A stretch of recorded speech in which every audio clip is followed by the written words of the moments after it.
So yeah, my name's Marianne Miller. I was best known for Little Karibo's video. But I was also in Tweeny Witches. I was in Dragon Age, the web series that was done with Machinima. Someone left their Death Note DVD on the floor. Huh. Lost and Found? Do we have a Lost and Found? Right? Yoink. I was in a show called Magical Girl Lyrical Nanoha. I was like the ferret in that. And I don't know what else I was in. I was in Zebra Man. That excited my uncle.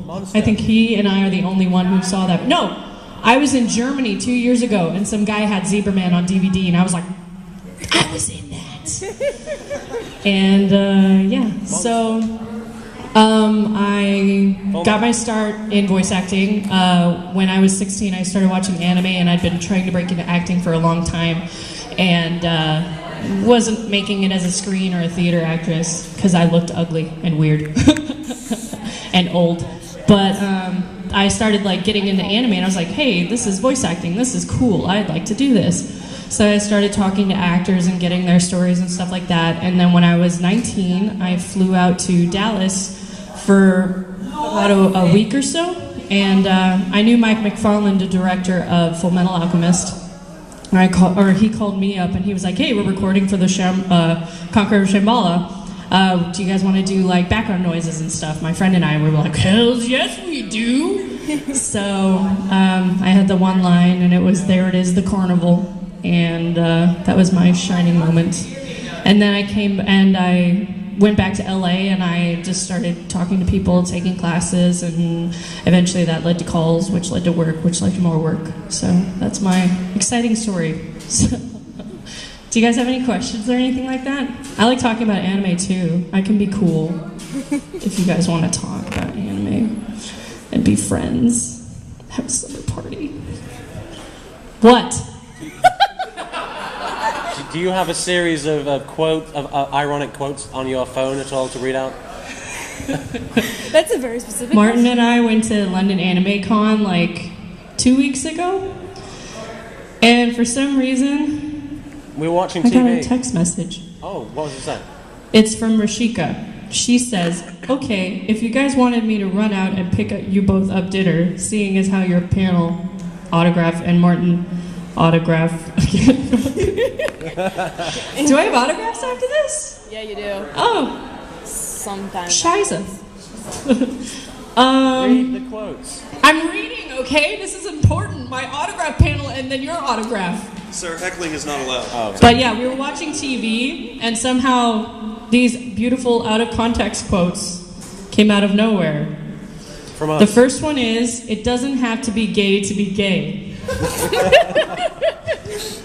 The second one is, it's my elbow. It doesn't matter, it's my vagina. The third one, and the last one, is she's either Asian or Joseph Gordon-Levitt.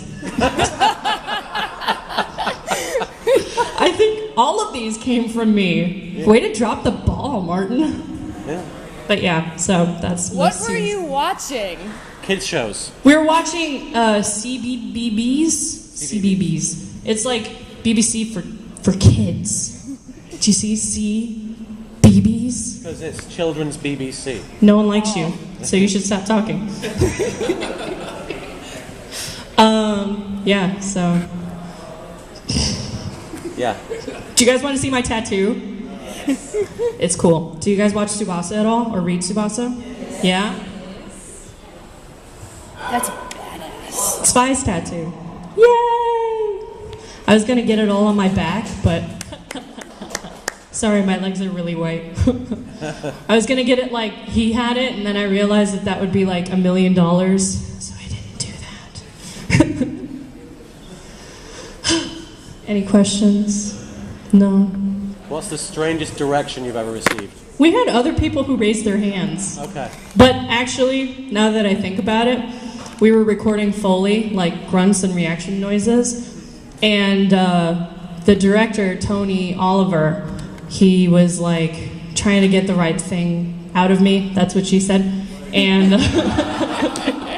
he was trying to get like the right sort of performance, because whenever I do like reactions and stuff, I always do it really over the top because I always secretly want to be like Toon Link. So I'm always like, ha, ha, wow, and stuff like that. But he wanted like really like stuff like that. And he said, thank you. Can I have my Oscar now?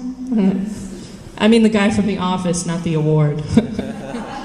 But yeah, so he was trying to get the more like personal stuff, and I think he could tell I was feeling really awkward because it was sounding really pornographic.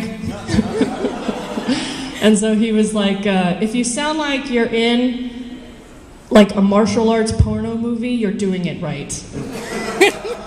So that was the strangest direction I've ever received. I've also heard other people received like directions like make it more purple, stuff like that. Make it more purple. I don't know how you make a reed purple. Well, I have assumptions, but did.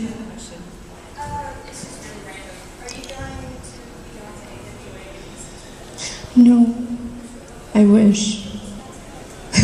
I'm sure it is.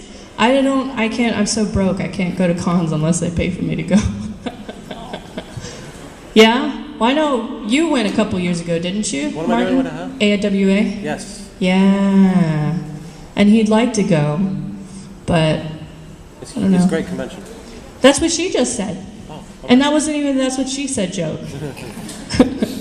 Did you have a question? Yes, I was curious about whether the industry in LA is like the industry in New York, where it's more theatrical based in New York and more movie based in LA, or if there's a difference, because I know that there's still a duality. Right. Well, I mean, we do have like we do have theater in LA, but it's extremely like excuse me. What? It's very limited. We don't have that many theaters, whereas in New York it's extremely like that's all it is, and LA. But more for voice acting. Is there like a different? If there's like a genre in one spot and a genre in another? Or? I understand now. Well, I think.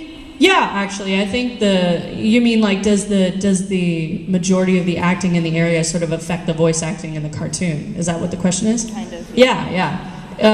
It does, and I think it's just because like LA is there are a lot of people that are working in both on camera and in voiceover.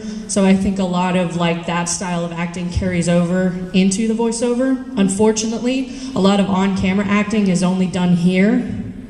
Like between your nose and your eyebrows, so a lot of voice acting falls flat in my opinion when it comes to like big movie stars, whereas you get the other side of the coin in New York where the voice actors are like, well hey, how's it going? This is how I'm feeling, I'm so happy. Because you have to over exaggerate everything, because if you try and act with your eyes like Christian Bale on stage, you're not gonna, doesn't really do much, it's just boring, so yeah. I don't like celebrities in voiceover. That's my opinion. Do you guys have any more questions? Has anyone played Dragon Age? Yeah?